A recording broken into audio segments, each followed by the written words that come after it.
காங்கிரஸ் மூத்த தலைவரும் சட்டமன்ற காங்கிரஸ் தலைவருமான திரு செல்வ பெருந்தகை நம்மிடையே இணைப்பில் இருக்கிறார். அவரிடம் பேசுவோம். இணைப்பில் வந்தமைக்கு மிக்க நன்றி திரு செல்வ பெருந்தகை. நிச்சயமாக மக்களவை தேர்தலுக்கு முன்னதாக குடியுரிமை திருத்த சட்டம் நடைமுறைப்படுத்தப்படும் என்று திட்டவட்டமாக கூறியிருக்கிறார் திரு அமித்ஷா. உங்களுடைய முதற்கட்ட பார்வை.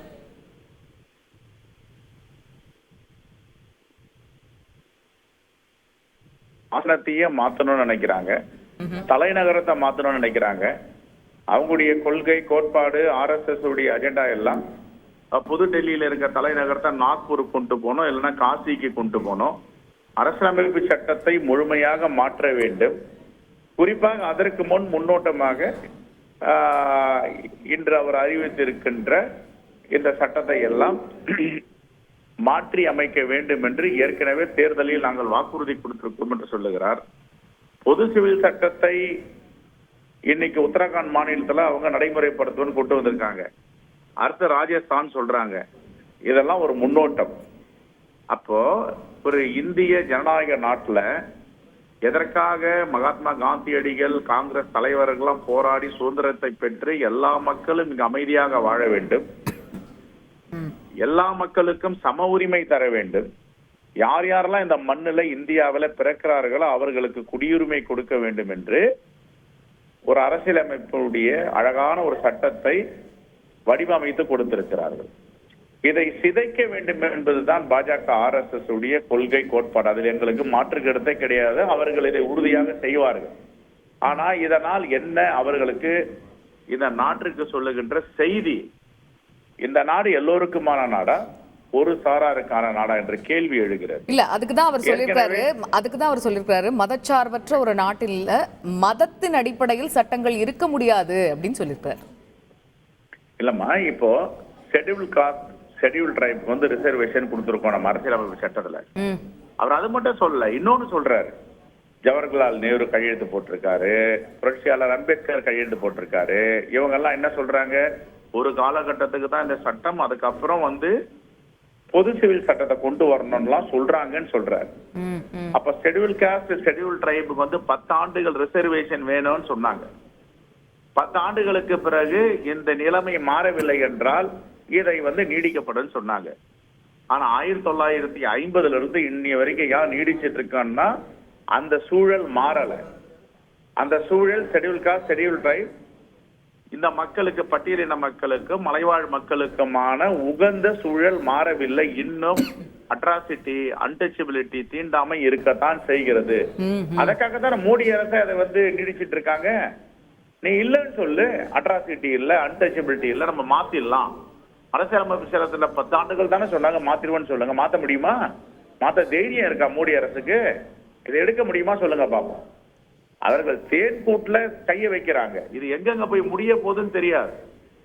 இது இந்த நாடு யாருக்கான நாடு? ஒரு மோடி டிசைட் பண்ண முடியுமா? இதனை ஹிட்லர் ஆட்சியா நடக்குதுங்க.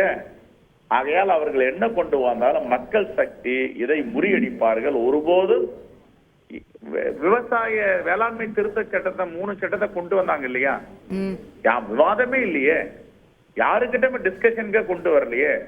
இதை நிறைவேற்றினீங்க, இரவோடு இரவா திருட்டுத்தனமா நிறைவேற்றினீங்க. மக்கள் போராட்டத்துக்கு முன்னாடி என்ன பண்ண முடியுது, அதை வித்ரா பண்ணீங்க, திரும்ப பெறப்பட்டது.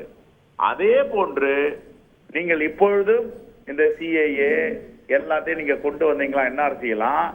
இந்து மக்கள் இஸ்லாமிய மக்களுக்கும் கிறிஸ்துவ மக்களுக்கும் ஆதரவா போராட்ட காலத்துல நிப்பாங்க. எல்லாம் சகோதரனா ஒரு தாய் வயிற்று பிள்ளைகளா இந்த தேசத்துல பழகிட்டு இருக்காங்க. இது ஒரு பன்முக தன்மை வாய்ந்த மண். இந்த மண், இந்த மண்ணை நீங்க சீரழிக்கணும், இதை சிதைக்கணும் அப்படின்னு நினைச்சா ஒருபோதும் இதை பண்ண முடியாது. பல்வேறு மொழிகள், இனங்கள், மதங்கள், கலாச்சாரங்கள், பண்பாடுகளை உள்ளடக்கிய பன்முகத்தன்மை கொண்ட நாடு தான் நம்ம இந்தியா. இந்த நாட்டுலதான் வேற்றுமைகள் எவ்வளவு இருந்தாலும் ஒற்றுமையோடு வாழ்கின்ற தேசம் இந்த தேசம். என்ன செய்ய முடியும் உங்களால? ஒண்ணுமே பண்ண முடியாது. இந்த வேற்றுமையெல்லாம் விதைச்சு எல்லா காரியத்தையும் RSS, ஜனசங், பாஜக போன்ற அமைப்புகள் தொடர்ந்து செய்து வருகின்றன. இந்த மக்கள் இதற்கு அனுமதிக்க மாட்டார்கள். இந்த பாராளுமன்ற தேர்தலில் இந்துக்கள், இஸ்லாமியர்கள், கிறிஸ்தவர்கள், பௌத்தவர்கள், பார்சிகள், சீக்கியர்கள் அனைவரும் பதிலடி கொடுப்பார்கள். அதே மக்களவை தேர்தலில் பாஜக 370 இடங்கள்ல வெற்றி பெறும் என்னும் சொல்லியிருக்கிறாரு அமித்ஷா. வெற்றி பெறுபவர்கள் யாரும் மாற தட்டிட்டு நான் வெற்றி பெற போறேன், நான் வெற்றி பெற போறேன்னு சொல்ல மாட்டாங்க. அமைதியான வெற்றியை பெறுவாங்க. இப்ப நாங்கெல்லாம் மாற தட்டிட்டு 400 இடம் வருவோம், 450 இடம் சொல்லிட்டு இருக்கோம். மக்கள் தீர்மானிப்பாங்க. மக்கள் பாடம் புகட்டுவார்கள் பாஜகன்னு சொல்றீங்களா சார்? 10 ஆண்டுகளா என்னமா செஞ்சாங்க? நாங்க பிளாக் கருப்பு அறிக்கை கொடுத்திருக்கோம், இவங்க வெள்ளை அறிக்கை கொடுக்குறாங்க, பிளாக் கருப்பு அறிக்கை கொடுத்திருக்கோம், பிளாக் லிஸ்ட் கொடுத்திருக்கோம். அதுக்கெல்லாம் பதில் சொல்லுங்க பாப்போம். 2 கோடி மக்களுக்கு வருடம் வேலை வாய்ப்பு, நீங்கள வேலை வாய்ப்பு கொடுத்தீங்களா? கருப்பு பணம் காங்கிரஸ் ஆட்சியில எல்லாம் கருப்பு பணமா வெளிநாடுகள் இருக்கு. நான் வந்து 6 மாதத்துல கொண்டு வந்தாருங்களா?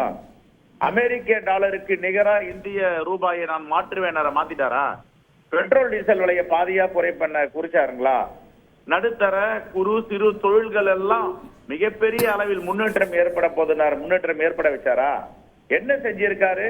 மக்களுடைய வரி பணத்தை 14.5 லட்சம் கோடியை எடுத்து அதானிக்கு அவருடைய நண்பர்களுக்கு கொடுத்திருக்காரு. வரா கடன் 4% அந்த அம்மா மார்த்தட்டி சொல்றாங்க. இது எல்லாம் யாரை ஏமாத்துவது? மக்கள் விழிப்போடு இருக்காங்க. 10 ஆண்டுகள் ஆட்சியில நான் 100 ஆண்டுகள் திட்டத்தை போடுவேன்னு சொல்றாரு பாராளுமன்றத்துல. 10 ஆண்டுகள் என்ன பண்ணாரு? 100 லட்சம் கோடி கடனை வாங்கி வச்சிருக்காரு. மக்கள் மேல கடன் சுமையை சுமத்தி இருக்கிறார்கள் பாஜக ஆட்சியாளர். ஆகவே இதெல்லாம் மக்கள் புறந்தள்ளுவார்கள். ஒருபோதும் மக்கள் இதை ஏற்க மாட்டார்கள். செய்திகளை உடனுக்குடன் தெரிந்து கொள்ள உடனே சப்ஸ்கிரைப் பண்ணுங்க.